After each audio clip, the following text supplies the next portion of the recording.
Hello students, 12th bio की class में आपका फिर से स्वागत है।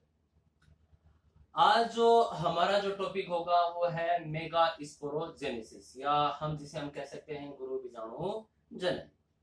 एक्चुअली हमारा जो लास्ट वीडियो था उसमें हमने ओव्यूल और टाइप्स ऑफ ओव्यूल के बारे में, बीजांड और बीजांड की संरचना और बीजांड के प्रकारों के बारे में हमने जानकारी ली।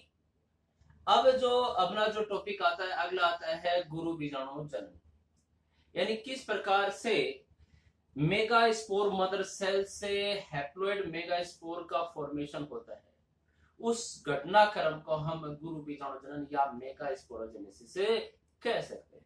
यानी हम कह सकते हैं कि ओव्यूल में मेगास्पोर मदर सेल से मेगास्पोर्स बनने की क्रिया को हम मेगास्पोरोजेनेसिस या गुरु बीजाणु जनन कह सकते हैं।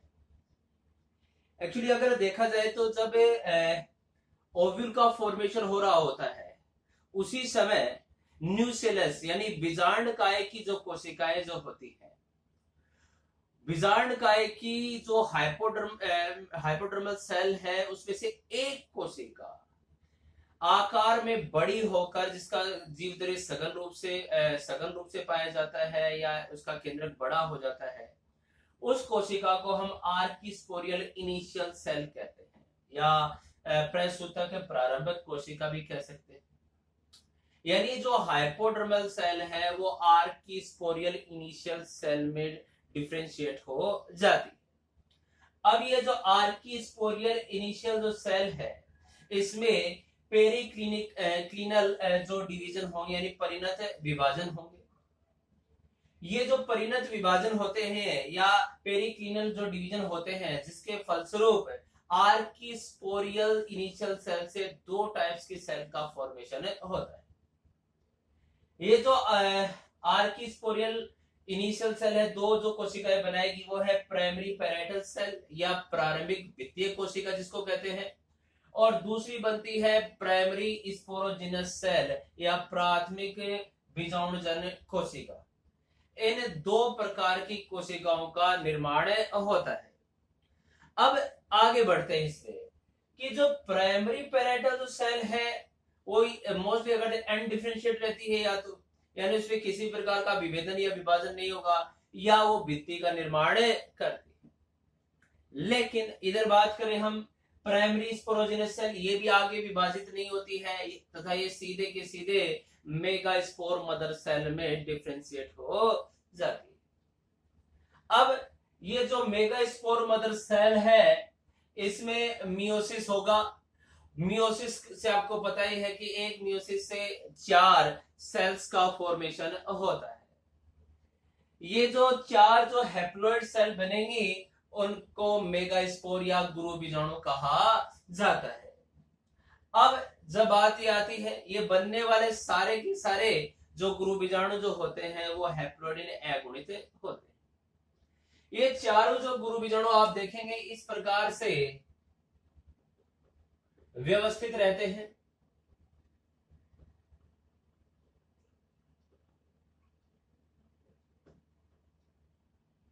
इस प्रकार से आप देखेंगे कि यहां पर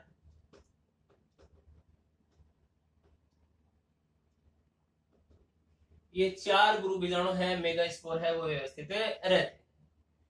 जिसमें से आप देखेंगे तो ये जो 3 जो है जो बीजांड द्वार की ओर है या माइक्रोपाइल की ओर है वो डीजनरेट हो जाते हैं या अपघटित हो जाते हैं, जबकि केलेजा की ओर वाला जो मेगास्पोर है वो रहता है और जाकर आगे जाकर फीमेल गेमेटोफाइट या एम्ब्रियो सेक का फॉर्मेशन कर लेता है।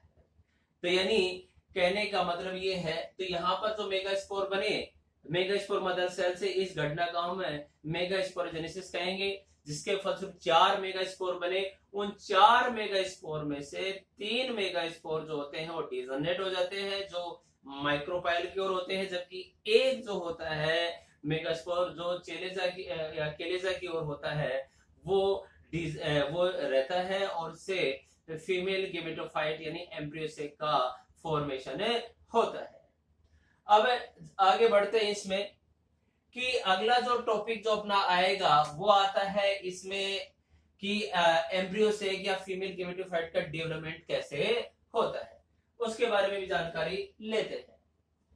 तो जो नेक्स्ट जो अपना जो टॉपिक आता है वो आता है एम्ब्रियो से या फीमेल गेमेटोफाइट।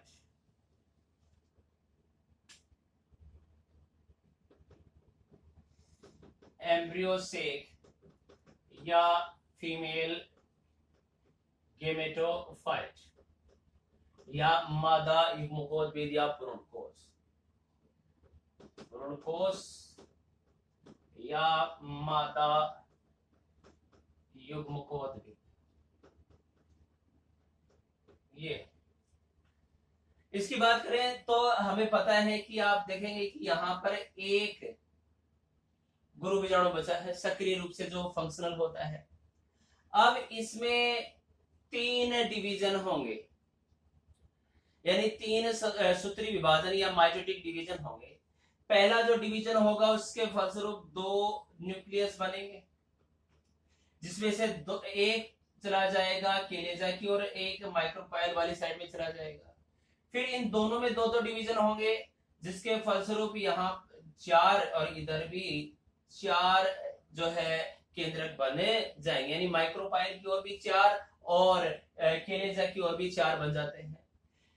इनमें से यानी एक तो केलेजा की ओर से और एक माइक्रोपाइल वाले साइड से एक केंद्रक सेंटर में आ जाता है, यानी ये ऐसी स्थिति हो जाएगी। और ये जो स्थिति आप जो एम्ब्रियो सेक जो बन रहा है ये थोड़ा सा इलोंगेटेड हो जाता है, और यानी कहने का मतलब इस प्रकार की जो शेप है वो बन जाएगी, यानी 2 जो न्यूक्लियस तो सेंटर में आ गए, जिसे पोलर न्यूक्लियाई कहते हैं,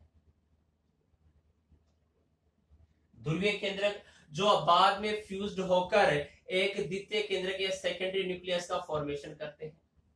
जबकि 3 जो कोशिकाएं या केंद्रक हैं वो केलेजा की ओर है, जिन्हें एंटीपोडल सेल कहा जाता है, या प्रतिमुखी कोशिकाएं या प्रतिव्यसान सेल कहा जाता है। जबकि 3 जो होती हैं माइक्रोपाइल की ओर जो होती हैं,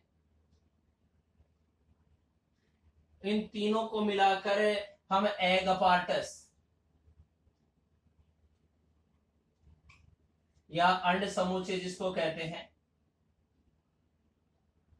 जिसमें से 2 कोशिकाएं जो होती है उन्हें तो सहायक कोशिका या सिनेर्गिड सेल्स कहते हैं, और एक जो कोशिका होती है इसे एग सेल कहते हैं। एग सेल में आप देखेंगे कि ऊपर की ओर तो एक रसदानी वैक्यूल पाई जाती है, जबकि नीचे की ओर उसका न्यूक्लियस पाया जाता है। जबकि सहायक कोशिकाएं जो सिनेर्गिड सेल्स होती है उसमें ऊपर की ओर न्यूक्लियस होता है। अब बात करते हैं कि जो एग अपार्टस में आप देखेंगे कि इसमें जो सिनेर्गिड सेल है उसके लेटरल साइड में ऐसे तंतु रूपी समुच्चय या जिसे हम कहते हैं फिलीफोरम अपार्टस भी पाया जाता है, जो पोलन ट्यूब को अट्रैक्ट करने का काम करते हैं। तो यानी इस प्रकार की जो स्ट्रक्चर आपको नजर आएगी, यानी एक एम्ब्रियो से या फीमेल गेमेटोफाइट जो होता है वो 8 न्यूक्लियर एंड 7 सेलुलर स्ट्रक्चर होती है। 8 न्यूक्लियर तो 8 न्यूक्लियस होते हैं, 3 एंटीपोडल, 3 जो होती हैं एग अपार्टस में और 2 सेंटर में होते हैं। और जबकि 7 सेलुलर का मतलब ये है कि जो बाद में पोलर न्यूक्लियाई जो होती है आप फ्यूज्ड होकर सेकेंडरी न्यूक्लियस का फॉर्मेशन कर लेती हैं। इस प्रकार आप देखेंगे कि एक जो फंक्शनल मेगास्पोर है उससे जो फीमेल गेमेटोफाइट या एम्ब्रियो सेक का फॉर्मेशन हो जाता है, जो 8 न्यूक्लियर एंड 7 सेलुलर स्ट्रक्चर होती है। Thank you.